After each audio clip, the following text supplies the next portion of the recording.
everybody, it's Linda. Welcome back to Tips for You. Well, in today's video, I'm going to share with you 12 really helpful hacks. These are household hacks, like home hacks, things that will make your life easier. And I'm also going to share with you a beauty hack and some motivational hacks too. So this is going to be a great video where you're going to learn some ways that you can make your life a little bit easier, things that I've developed and that I practice every day. Okay, so let's get right into it. Okay, so my very first hack for you is the microwave cleaning hack. And you know how the microwave gets greasy inside, smelly, little bits of food get stuck on the top from, people cooking food and it goes pop and then little bits of food get stuck around there. Well, you never want to use a cleaner in there, a harsh cleaner, because remember, things are going to end up in your food. Things get very hot in there. So I want to show you a really great way to clean inside your microwave, and it's super quick and easy. And all you're going to need is white vinegar and water, and I'll show you how it's done. So basically, you're just going to fill about 1/8 of a cup of white vinegar into a bowl like this. And then you're going to add some warm water. Next, you're going to take that water and vinegar mixture and you're going to put it into your microwave. And you're going to close the door and you're going to put it on 3 minutes. And you're just going to let it cook in there and steam. And it's going to fill the whole microwave up with steamed water and vinegar. It's going to disinfect and then you'll be able to clean it. And I'll show you in a minute. So, put it on 3 minutes. I'll be right back. Okay, it's been 3 minutes, so we're going to open up the microwave, and as you can see, the door is all wet, all full of moisture, and inside the microwave is all wet, dripping from the top of the microwave with the vinegar mixture, and it's disinfecting and cleaning it naturally without harsh chemicals. This is a natural cleaning method.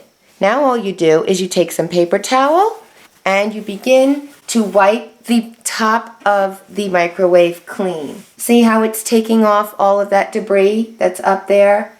You can also use the remaining liquid that's in here, which is still got vinegar and water in it, and you can dip your paper towel into it to make an extra nice solution of cleaning, and you can use that now to go inside the microwave to clean it out beautifully, all inside the walls.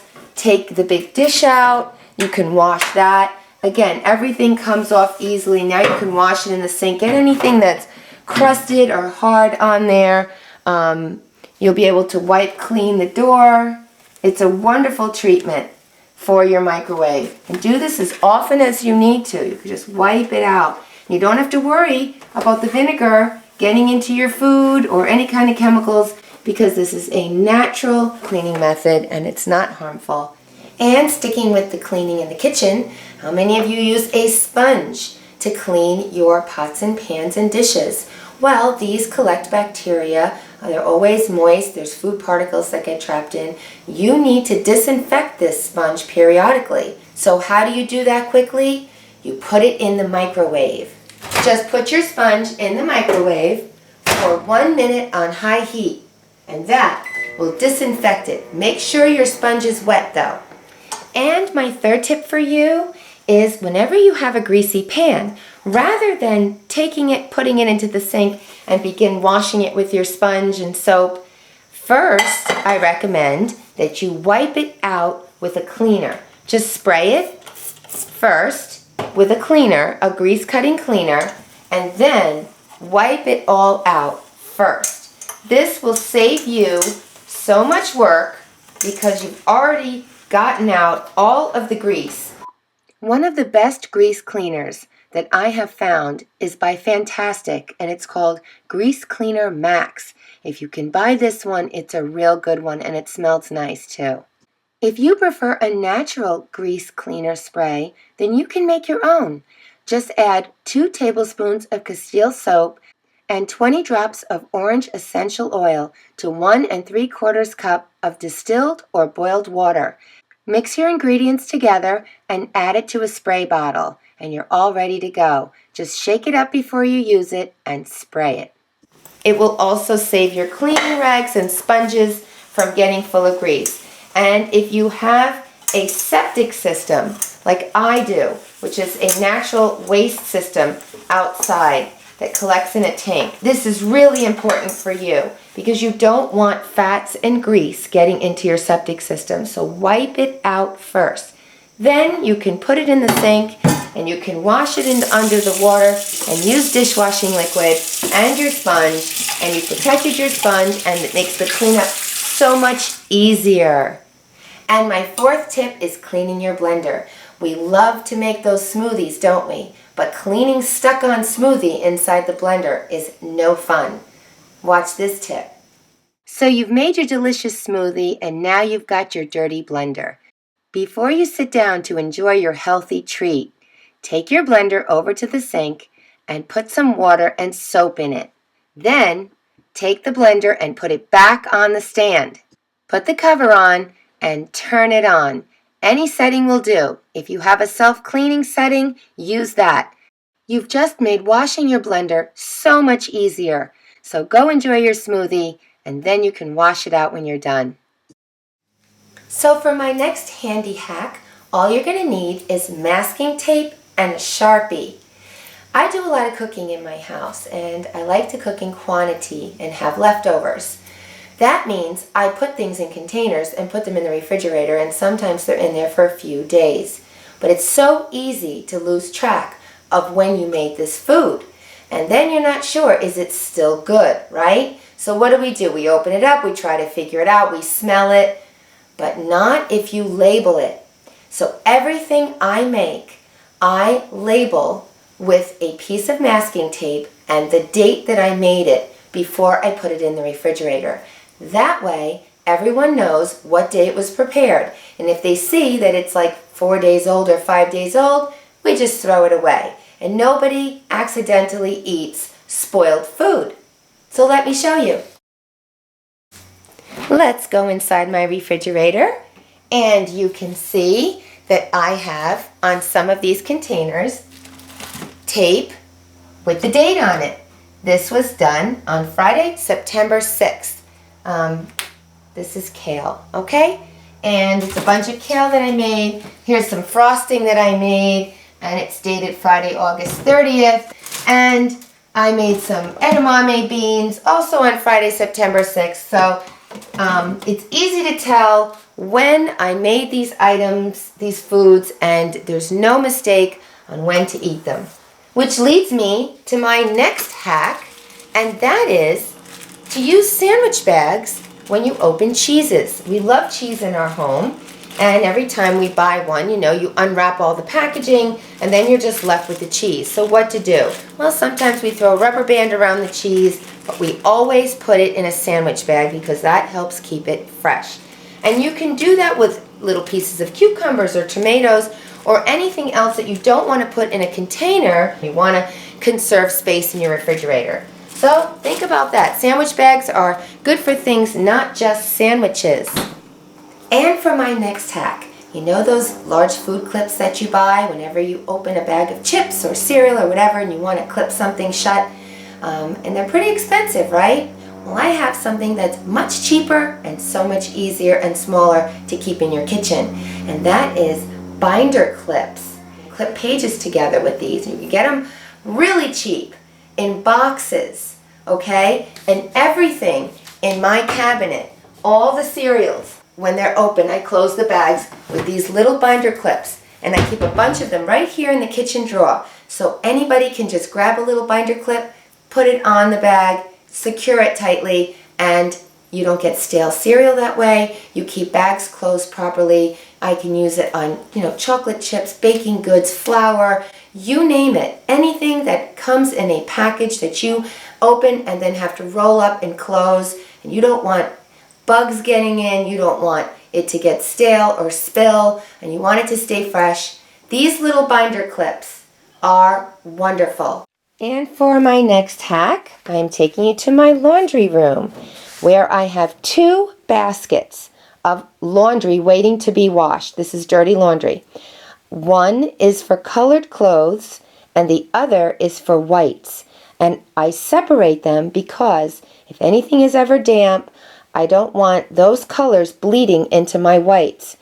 And so I'll keep them separate. It's also good for me to see when either one of these builds up, I know I have a full load of colored clothes to wash or a full load of white clothing to wash or white items, towels, things like that, because I don't combine whites and colors. This is an excellent organizational and preventative measure, but whenever possible, it's always best to hang up your sweaty clothing or wet items before you place them in a laundry basket to help prevent the development of mold. A quick tip for anyone who has a toilet that sweats in the summer and drips water and puddles onto your tile floor. Now this can be very damaging because the water gets underneath the tile and it rots the floor and it cracks the tile. And this I discovered in my upstairs bathroom. So now what I do in the summer months, because my water is very cold, I have a well here which comes from deep underground, so my water can be very cold and that causes a lot of condensation on the outside of my toilet tank. So I bought these little rugs that go over the toilet tank. Now unfortunately I had to roll this one down because there's a little cutout here where the lever goes into, but the lever was always kind of getting stuck in it and causing the toilet to continue to run. So I took it out, I rolled it up. So what? I know it doesn't look the best, but you know what?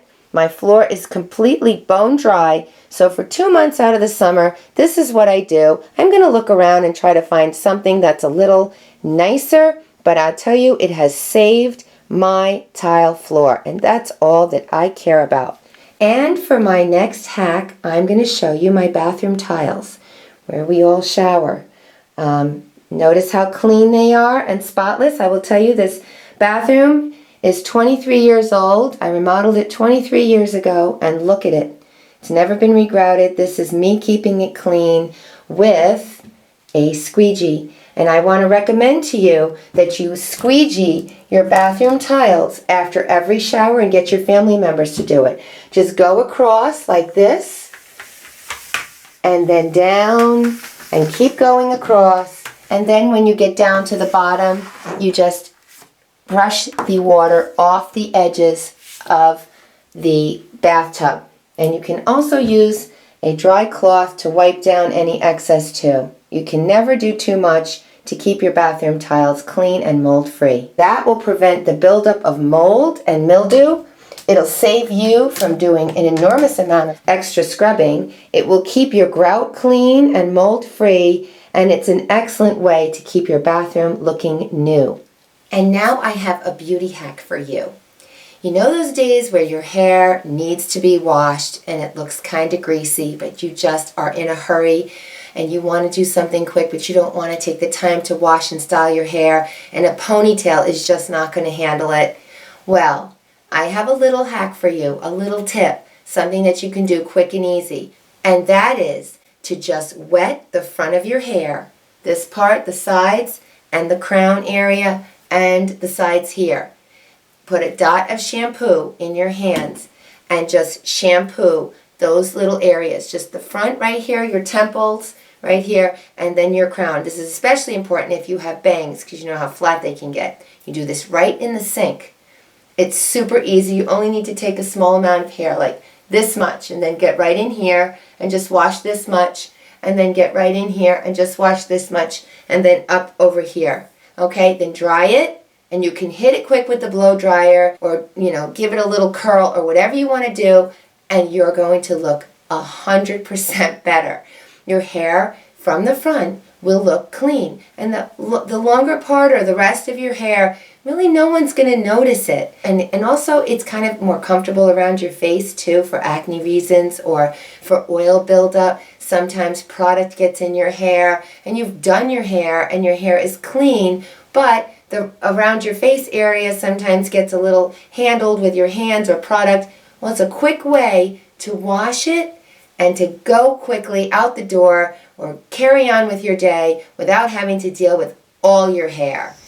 And my last two hacks I'm going to give credit to Mel Robbins for. And she, if you don't know who she is a motivational speaker and an author. And she developed the 5-second rule. And the 5-second rule is something that you can use. It's a psychological tool to trick your mind. It's something you can use as soon as you feel yourself hesitating where you don't want to do something or you don't think you can do something, and you're getting some sort of anxiety or doubt or fear or whatever's holding you back.